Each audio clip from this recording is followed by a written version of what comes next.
Méditons avec le pasteur Ertis. Méditons avec le pasteur Ertis. Pour jeudi, le 30 avril, le lecteur de la Bible 2020 a prévu le psaume 108 du 1er au 14e verset, c'est-à-dire tous ces psaumes. Quelques questions d'approfondissement. La première, de quoi ou de qui parle ces versets? La seconde, quelle vérité Dieu me révèle-t-il? La troisième, y a-t-il d'autres passages bibliques qui m'aident à comprendre ce que j'ai lu? La quatrième, quel verset m'interpelle le plus? La dernière question, pour ma prière, y a-t-il quelque chose que Dieu me montre, dont j'ai à me repentir, auquel croire et obéir, pour lequel le remercier et le louer, pour lequel lui formuler ma demande? Verset de la semaine, revenez chacun de votre mauvaise voie, amendez vos actions, n'allez pas après d'autres dieux pour les servir, et vous resterez dans le pays que j'ai donné à vous et à vos pères. Mais vous n'avez pas prêté l'oreille, vous ne m'avez pas écouté. Jérémie 35, 15b.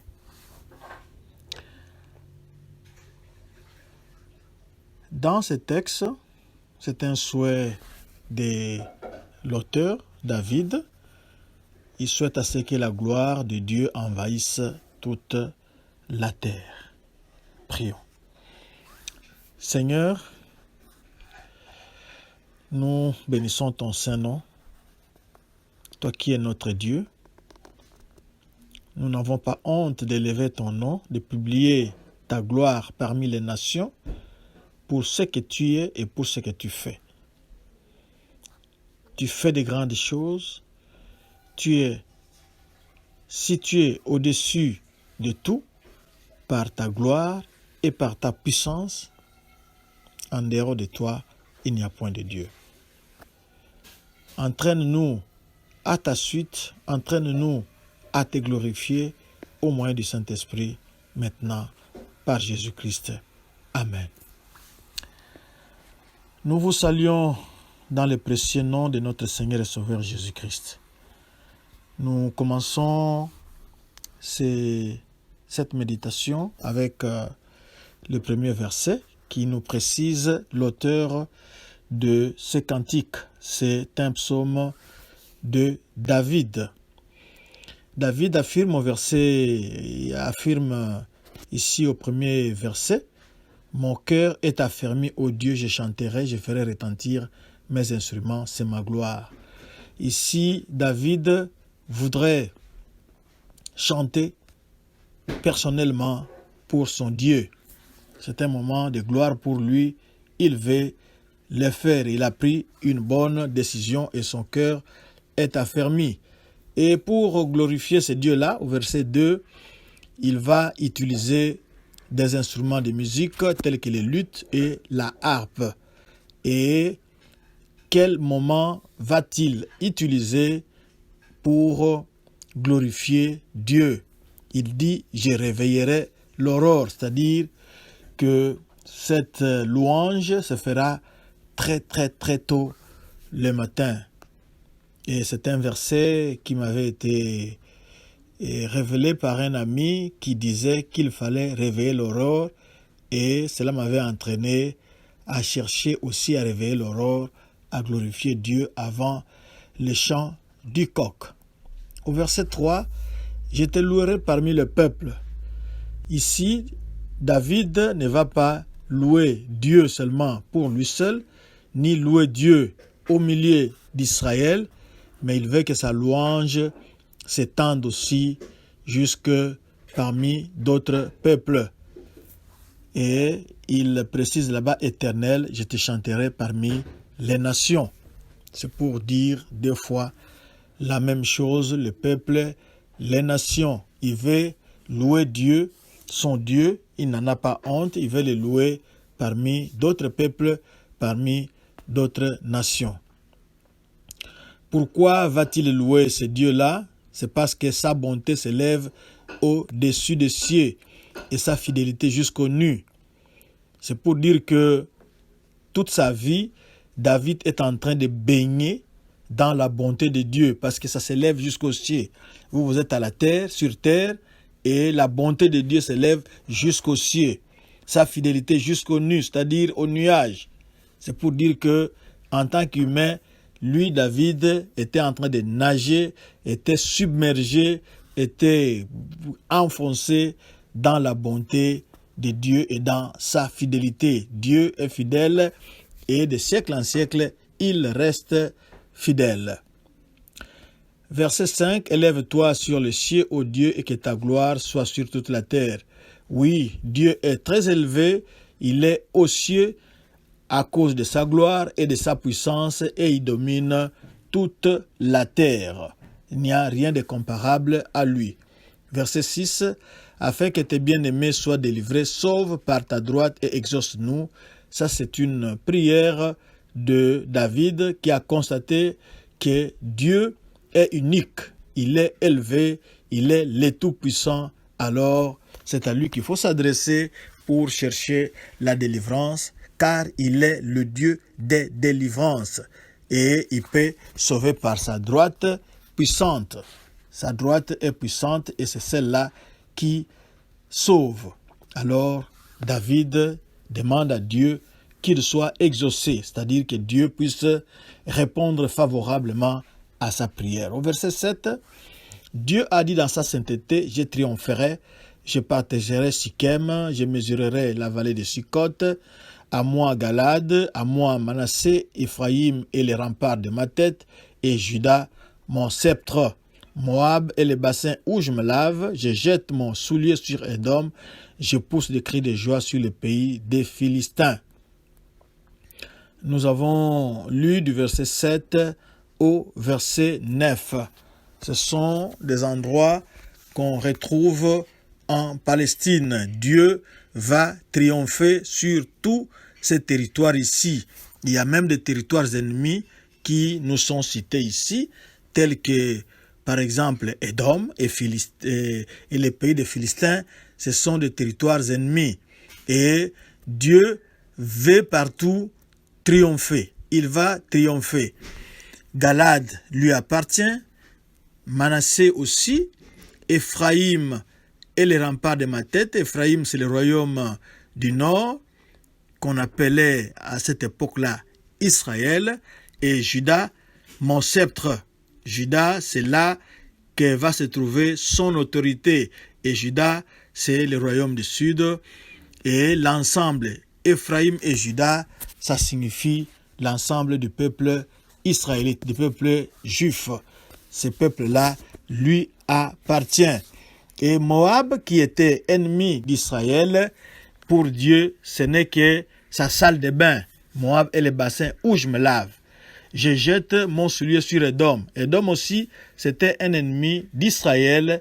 Et jeter les souliers en Extrême-Orient signifiait quoi? Signifiait que c'est votre propriété. C'est comme un signe que vous posez quelque chose.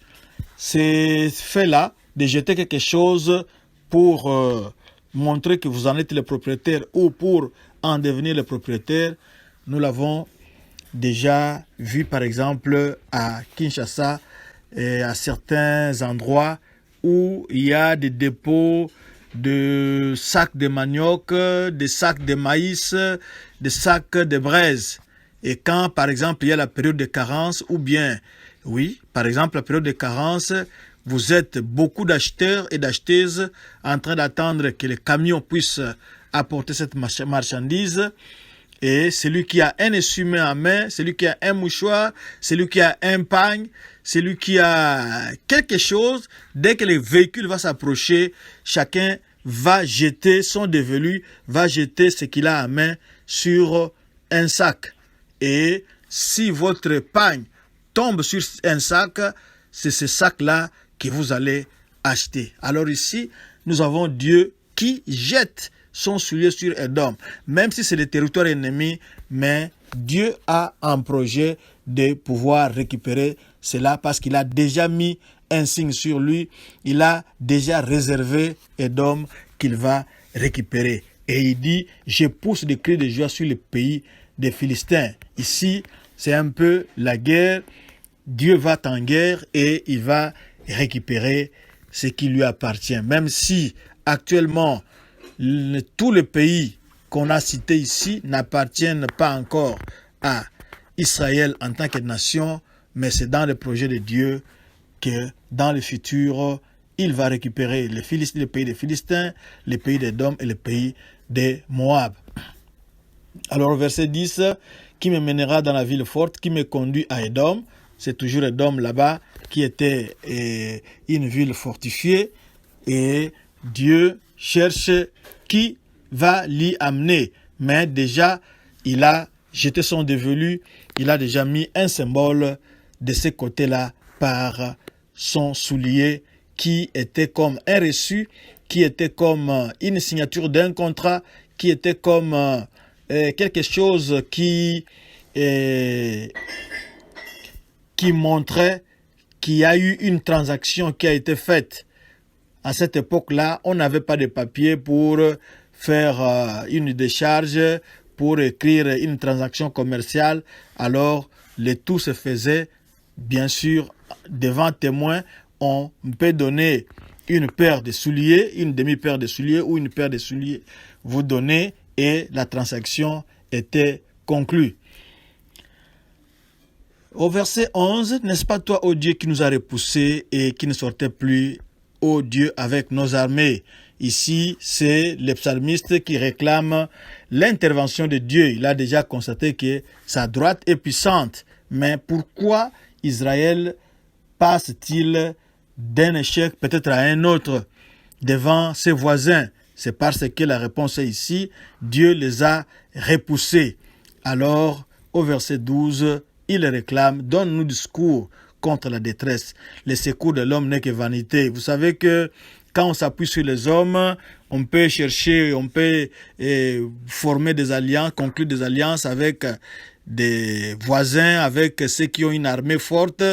Mais ici, le psalmiste martèle haut et fort en disant le secours de l'homme n'est que vanité. Alors, il préfère, comme nous l'avons dit au verset 11, avoir recours à Dieu parce qu'il est le Tout-Puissant. Il a une droite triomphante.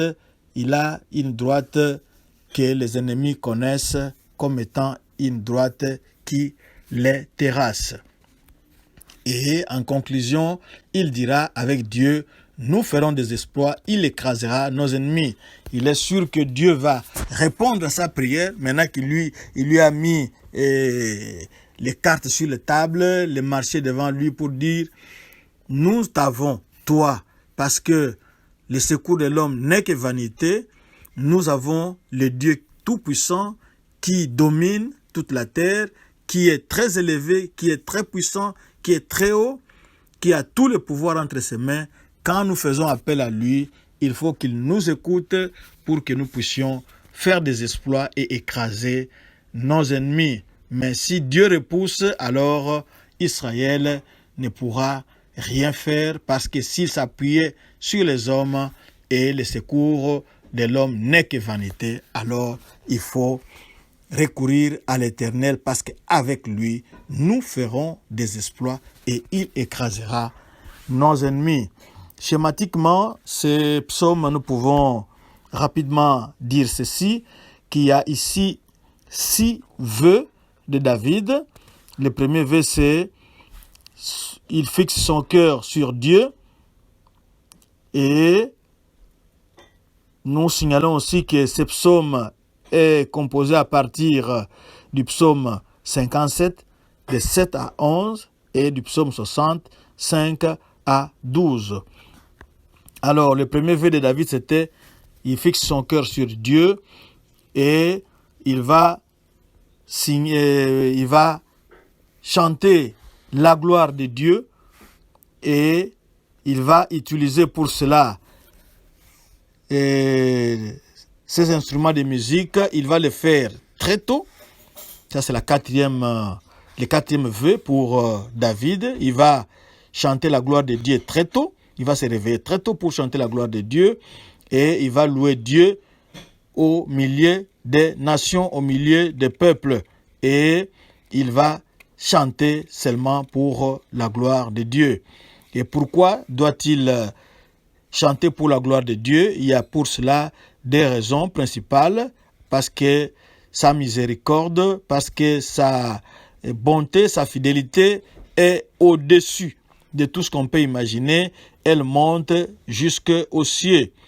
Et sa fidélité touche les nuages. C'est pour dire que nous sommes submergés dans cette grâce, dans cette fidélité de Dieu qui nous dépasse.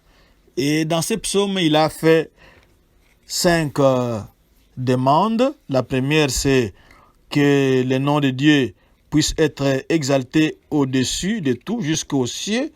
La deuxième, il veut que la gloire de Dieu puisse descendre ici sur terre.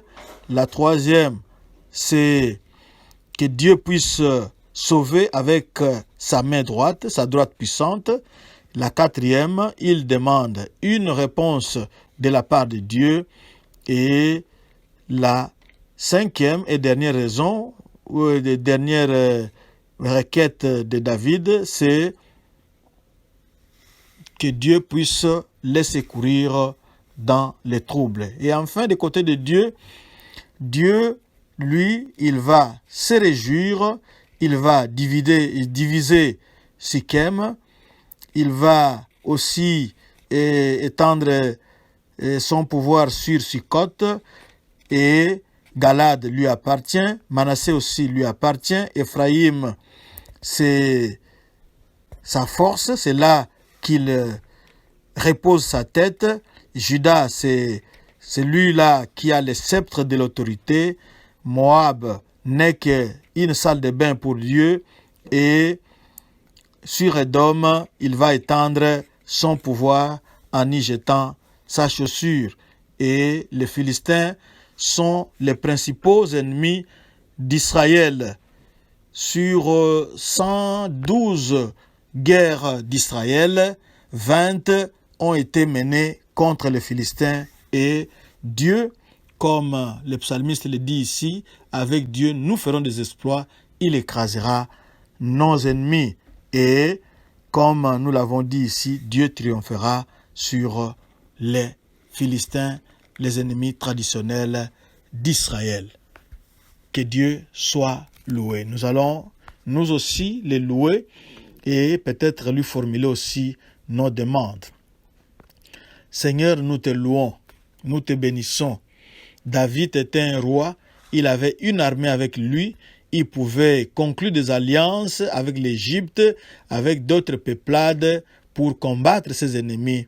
Mais il avait compris que le secours de l'homme n'est que vanité et il s'est appuyé sur toi parce que ta droite est triomphante. Nous aussi, nous voulons nous appuyer sur toi maintenant parce que toi, tu es le Dieu de délivrance, que tu nous délivres, que tu entres dans nos combats, ô Seigneur, pour que nous puissions faire des exploits et que pour que tu écrases nos ennemis. Et cela va encore libérer notre louange envers toi. Nous bénissons ton Saint-Nom parce que ta fidélité et ta bonté sont immenses. Elles nous entourent, elles nous submergent, elles nous dépassent. Quel Dieu merveilleux nous avons en toi. Sois béni au nom de Jésus-Christ. Amen. Notre adresse www.eglisedoxadeo.com.